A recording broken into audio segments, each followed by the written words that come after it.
تو اللہ کو یہ اچھا نہ لگا کہ ایک ایمان والا سوال کرے اور میرا محبوب دل میں سوچے کہ پہلے میں کافروں کو سنا لوں بعد میں اس کو مسئلہ بتاؤں گا۔ فرمایا عبس وتولی ان جاءہ الاعمی وما یدریک لعلہ یزکا، اے میرے محبوب وہ تو آپ سے اپنے دل کی پاکیزگی کے لیے حاضر ہوا تھا، آپ نے دل میں بھی، آپ نے اپنے چہرے پر اس کے ناگواری کے اثرات بھی کر لیے کہ یہ نہ آتا بھی اس وقت، یعنی حسنات الابرار سیئات المقربین، کبھی کبھی عام لوگوں کے لیے وہ کچھ نہیں ہوتا لیکن خاص کے لیے وہ بہت بڑی بات ہوتی ہے۔ جس طرح نبی علیہ الصلوۃ والسلام کو کافر کہہ رہے تھے، تانے دے رہے تھے، لیکن نبی علیہ الصلوۃ والسلام نے کوئی بات ان کی توجہ نہیں دی کہ بھئی آپ کو آپ کے خدا نے چھوڑ دیا ہے۔ ایک دفعہ گھر آئے تو حضرت خدیجہ الکبریٰ رضی اللہ تعالیٰ نے فرمایا، عرض کیا یا رسول اللہ کہیں ایسا تو نہیں ہے کہ اللہ نے آپ کو چھوڑ ہی دیا ہو؟ جب گھر سے بات آ گئی تو پھر تو سارے ضبط کے بندھن ہی ٹوٹ گئے کہ اب تو گھر سے بھی بات، یعنی جو بہت ہی زیادہ قریبی ہوتے ہیں اس کی تھوڑی بات بھی بڑی لگتی ہے۔ وہ واقعہ آپ نے سنا ہے کہ کسی کو پتھر مار رہے تھے تو ایک کے پتھر پر وہ زور سے چیخا، انہوں نے کہا یار باقی تو پتھر مار رہے تھے، اس نے تو ہلکا سا پھول مارا ہے۔ اس نے کہا کہ یہ بدبخت مجھے جانتا تھا، یہ اس کو پتا تھا، میں کہا وہ تو نہیں جانتے تھے نا یہ کون ہے، یہ جان بوجھ کے مجھے مار رہا تھا، یہ جانتا تھا، یہ دوست تھا۔ تو اپنے کی بات بڑی لگتی ہے۔ ذنب کا مطلب وہاں پر نبی علیہ الصلوۃ والسلام کی طرف اللہ نے نسبت فرمائی، اس کا مطلب معمولی لغزش کو بھی ذنب کہا جاتا ہے۔ حضرت موسیٰ علیہ السلام سے قتل ہو گیا، حضرت موسیٰ نے فرمایا وَلَهُمْ عَلَيَّ ذَنْبٌ فَأَخَافُ أَن يَقْتُلُونَ، مجھ پر ایک گناہ ہے، نبی تو گناہ نہیں کرتا۔ وَلَهُمْ عَلَيَّ ذَنْبٌ، یعنی وہ قتل جو کیا تھا نا وہ غلطی ہے میرے ذمہ، فَأَخَافُ، اور میں ڈرتا ہوں، أَن يَقْتُلُونَ، یہ فرعونی مجھے قتل نہ کر ڈالیں۔ ذنب کا معنی بھی گناہ۔ ایک لفظ ہے اسم، الف تا میم، اسم۔ اسم کا مطلب ہے وہ گناہ جو تمہیں ہر وقت گناہ کی طرف طبیعت مائل رہے، نیکی کی طرف نہ آئے، نیکی نہ کرے، گناہ کی طرف ہی اس کا خیال رہے، اس کو کہا جاتا ہے اسم۔ اور قرآن مجید میں اللہ نے فرمایا انہو عاصم قلب، کہ ان کا دل گناہ گار ہے، ان کا دل ہر وقت یہ سوچتا رہتا ہے کہ بس گناہ کی طرف ان کا دل مائل رہتا ہے۔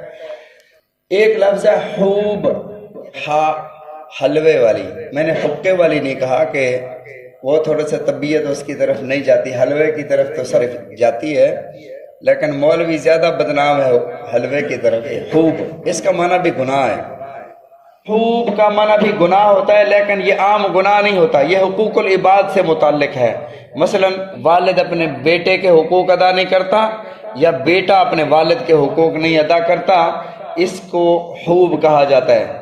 وَلَا تَأْكُلُوا أَمْوَالَهُمْ إِلَىٰ أَمْوَالِكُمْ، اپنے یتیم جو تمہارے بھتیجے بھانجے یتیم ہیں ان کی کفالت تمہارے سپرد ہوئی ہے، وَلَا تَأْكُلُوا أَمْوَالَهُمْ إِلَىٰ أَمْوَالِكُمْ، ان کے اپنے مالوں کے ساتھ ملا کر ان کے مالوں کو نہ کھاؤ، إِنَّهُ كَانَ حُوبًا كَبِيرًا، بہت بڑا گناہ ہے۔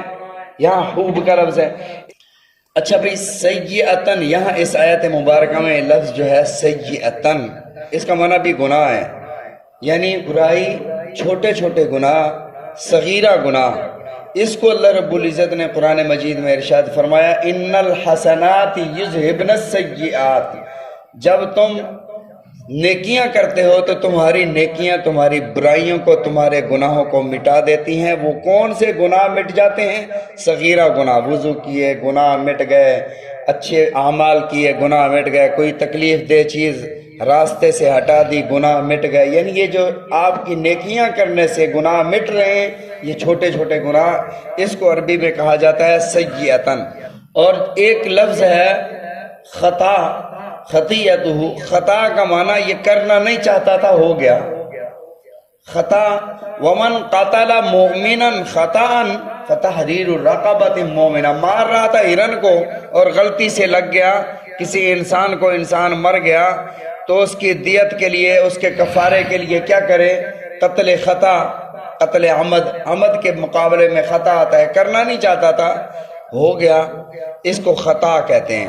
تو یہاں پر اللہ رب العزت نے دو لفظ ارشاد فرمایا، سیئتن برائی، خطیئتہ کہ کیوں نہیں انہیں عذاب ہوگا جس نے برائیاں کمائیں وَأَحَاطَتْ بِهِ خَطِيئَتُهُ، اور اس کی برائیوں نے انہیں گھیر لیا۔ جس دل میں گناہ داخل ہو جائے، دل میں گناہ داخل ہو جائے، فرمایا کہ اس کے گناہوں نے اس کو سمجھو گھیر لیا، یہ بندہ جہنم میں جائے گا۔ رسول اللہ صلی اللہ علیہ وسلم نے ارشاد فرمایا، زناکار عورت بنی اسرائیل میں تھی، وہ جا رہی تھی، دیکھا ایک کتا پیاسا ہے اور پیاس سے تڑپ رہا ہے، اس نے اسے پانی پلا دیا۔ جب فوت ہو گئی، کسی نے جنت میں دیکھا تو اس نے کہا کہ اللہ نے مجھے اس کتے کے پانی پلانے کی وجہ سے جنت عطا فرما دی ہے، سارے کے سارے گناہ معاف فرما دیے۔ تو اللہ فرماتے ہیں کہ جب گناہ گھیر لیتے ہیں تو اس کے مقدر میں جہنم ہو جاتی ہے۔ اور والذین آمنوا، اور جو ایمان لاتے ہیں، وعملوا الصالحات، اور اچھے اعمال کرتے ہیں۔ اب اچھے اعمال کی تشریح بہت زیادہ ہے، کون کون سے اچھے اعمال ہیں، بہت زیادہ ہیں اچھے اعمال، لیکن ایک نقطہ یاد رکھ لیں کہ جن کا اللہ نے حکم فرمایا کر لو وہ سارے کے سارے اچھے ہیں، اور جن سے اللہ نے منع فرمایا نہ کرو وہ سارے کے سارے برے ہیں۔ دو لفظوں میں یاد کر لو۔